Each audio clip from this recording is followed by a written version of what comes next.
80-র উপরে তার বয়স, তিনি কিন্তু চক্ষু সেবা নিয়মিত করে যাচ্ছেন আর ছড়াও লিখে যাচ্ছেন। তো বয়স হলেও আমরা তার কাছ থেকে অনুপ্রেরণা পাবো যে বয়স হলেও অনেক কিছু করা যায়। তো আমি তাকে কিছু বলতে অনুরোধ করছি। আমি একটা কথা বলবো আপনাকে, আপনি সবাই তো একটা কমন বিষয় নিয়ে বলছেন, তো আপনি বলুন আপনি ছড়াটাই কেন বেছে নিলেন আর ছড়াটা কেন লিখছেন? অন্য কিছু না লিখে আপনি ছড়া কেন, সেটাই বলুন। নমস্কার সবাইকে। আমাকে বলেছেন বলেছেন যে আমার বয়স আমি বেশি, এবং বয়স হলে যে আমি নমস্য হয়ে গেলাম তা তো না। আপনারা যারা এখানে এসছেন সবাই বিদ্বজ্জন এবং বাংলা ভাষার প্রতি অত্যন্ত অনুরক্ত। সেই যে ভাষার প্রতি অনুরক্তি ভাবটা আছে, এবং আমিও বাংলা ভাষাভাষী, যেখানে বাংলাটা বিভক্ত ছিল না, অবিভক্ত বাংলা ছিল, অবিভক্ত ভারতে আমার জন্ম হয়েছে, এখানে আছি। কিন্তু ওই যে বাংলার যে তখনকার দিনে আমার যে ছোটবেলার যে স্মৃতিগুলি বা মধ্য বয়সের স্মৃতিগুলি, সেটা কিন্তু আমার থেকে চলে যায়নি। কবিতা উৎসব প্রতিটি মুহূর্তে দেখতে পাচ্ছেন আমার মনে টানে, বাংলা মা যেন আমাকে টানেন। কিন্তু এখানে এসে আমরা জড়িয়ে পড়েছি এবং এই জায়গাটাকে আমার নিজের জায়গা বলে মনে করে চলছি। কাছাড়কে, শিলচরকে এবং ভারত মাতাকে তো আমরা আগেই, ভারত মাতা ছিলই, অবিভক্ত ভারত ছিল, কাজে নতুন করে আর ভারতকে চেনার প্রশ্ন আসে না। এই যে 61-র যে ঘটনাটা, আমি 1964-এ 64 ইংরেজির আগস্ট মাসে তৎকালীন পূর্ব পাকিস্তান থেকে, আমি ইংলিশ শব্দটা বলছি, বাস্তুহারা বা দ্যাট ইজ রিফিউজি হয়ে এখানে আসি, বাস্তুহারা হয়ে আছি। পায়ের তলে মাটি নাই, মাথার উপরে ছাদ নাই, সেই অবস্থা এখানে আসি। সেখানে আসার পর অনেক কাঠখড় পোড়াতে হয়েছে। আমি বলি সেটা বরাক নদী নয়, বরঞ্চ ব্রহ্মপুত্রের যে স্রোত, শ্রাবণ, আষাঢ় শ্রাবণে যেরকম বেশি হয়, সেই শ্রাবণের যে স্রোত, সেই শ্রাবণের স্রোতের উল্টো দিকে আমাকে সাঁতার কাটতে হয়েছে। হাবুডুবু করে এগিয়ে এসছি, এতটুকু এসছি আপনাদের সামনে তপোধীর বাবুদের সাথে একই লাইনে দাঁড়িয়ে কথা বলবার সুযোগ পাচ্ছি। এটা আমার ভগবানের অত্যন্ত আশীর্বাদ আমার প্রতি। আমি 61 সম্বন্ধে কখন জানি, 64 যখন এসছি, আমাকে ঠেলে দেওয়া হয়েছিল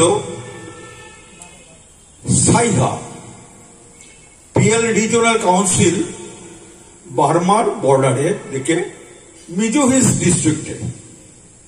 তখন আমি যেখানে যাই, সেখানে আমার ডিসপেন্সারিতে যেটা থাকতেন, কোয়ার্টার ছিল না, ওখানে ছিলেন একজন ম্যাজিস্ট্রেট মহোদয়, বাংলা ভালো বলতে পারতেন। তিনি ছিলেন অসমিয়া। তার মুখ থেকে প্রথমে শুনে আমি 61-র ঘটনা। উনি তখন ছিলেন এই যে ঘটনার সময়ে কর্তব্যরত ম্যাজিস্ট্রেট ছিলেন। কথায় কথায় উনি বললেন, আমি কিন্তু গুলির অর্ডার দেইনি। গুলিটা কে করেছেন? অতি উৎসাহী আমাদেরই কেউ। আমি বঙ্গ সন্তান, বাংলা ভাষী, অতি উৎসাহী কেউ police officer. Maybe right or wrong, maybe true or false, কিন্তু তাই আমি জেনেছি। আর আরেকটা পরবর্তীকালে শুনেছি, এই যে 11 জন শহীদ হয়েছিলেন, হয়তো আরো ডেড বডি ছিল জানি না, কিন্তু এই যে 11 জন শহীদদের ডেড বডি, সেটা যখন সিভিল হসপিটাল, তখন তো সিভিল হসপিটাল ছিল, বৃহত্তর কাছাড় ছিল, সেই কাছাড়ের যিনি সিভিল সার্জন তখন ছিলেন ডাক্তার আশুতোষ মুখার্জি, যখন ওইখানে যায় ডেড বডিগুলি, উনি তখন এখান থেকে সরিয়ে নেওয়ার জন্য আদেশ দেননি, উনি আটকিয়ে রেখেছেন ডেড বডিগুলিকে, নাইলে কিন্তু সরে যেত। আজকে এই 11 জনের নাম থাকতো না। আজকে আমরা যে দিন পালন করছি সেটা হতো না। যাই হোক, এই ঘটনাগুলি আমি জানি, এভাবে দেখেছি, প্রতি বছর পালিত হচ্ছে, তাও দেখছি। আমি এখন একটা আত্মসমালোচনার দিকে চলে যাচ্ছি। আত্মসমালোচনা আমার এই কারণে যে আমরা যখন দেখি, আমরা এত কথা বলি, এত মিছিল বাইর করি, এত কিছু করি, কিন্তু নিটফল শূন্য। এই শূন্য কেন হচ্ছে? আমাদের মধ্যে একটা দৈন্যতা আছে, মানসিক দৈন্যতা আছে। সেই মানসিক দৈন্যতা হলো যে আমাদের যে অভিভাবকরা আছেন, বাংলায় ভাষায় যখন কথা বলেন, তাদের সন্তানাদিরে বাংলাটা শিখতে কখনো অনুপ্রেরণা দেন না। এই অবস্থাটা অনেক বছর ধরে চলে আসছে। সম্মানিত তপোধীর বাবু বলেছেন যে হিন্দি নেই, সত্যি কথা। সেই হিন্দি নেই, স্কুলে দেখা যায় স্কুল পাঠ্যটা বাংলা না নিয়ে একজন হিন্দিতে চলে যায়, আবার হিন্দিতে ফেলও করে। কি মনে করে হিন্দি যদি শিখি তাহলে চাকরি পেয়ে যাব। এখন আবার আর একটা ভাব যে আমি অসমিয়া যদি শিখি তাহলে আসামে চাকরি পেয়ে যাব। যাই হোক, সেটা এখন বদলেছে। ক্লাস 8 পর্যন্ত ভাষা, প্রতিজনের মাতৃভাষার গুরুত্ব দেওয়া হয়েছে। গভর্নমেন্ট অফ ইন্ডিয়া সেটা আইন করেছেন। আশা করি আমাদের ছেলেমেয়েরা অন্তত মনোযোগ দেবে এবং বাংলা ভাষাটা ওরা পড়বে, উন্নতি করবে। সেই আমি মিসেস দাসপ্রকাশ তো বলেছেন যে আমি ছড়া লিখি।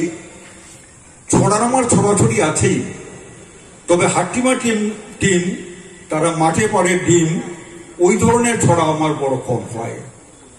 তো ছড়াগুলি আমার ভাবে আমি লিখি, আবার কবিতাও লিখি।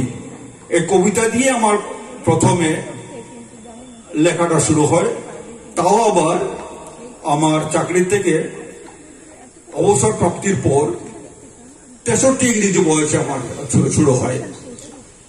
তো প্রথম কবিতাটার পর আস্তে আস্তে কিভাবে যেন আমার হাতের মধ্যে, মাথার মধ্যে এসে যায়। মা বাণীর বিনা যেন আমার বাসায় হয়তো বাঁচতে থাকে।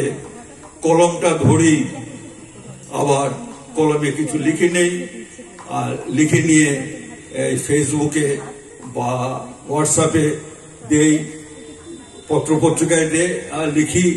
কেউ বা গ্রহণ করেন, কেউ বা প্রকাশ করেন, কেউ বা করেন না। তারপর বলতে গেলে আবার আমি তপোধীর বাবুকে কোট করছি। ওনাদের বইপত্র তবুও কিছু সম্মানিত ভাবে আছেন, তাদের বইপত্র কিছু বিক্রি হয়, আর আমার নৈবচ যেগুলি হয় সেগুলি পড়ে থাকে, আমার জমা থাকে।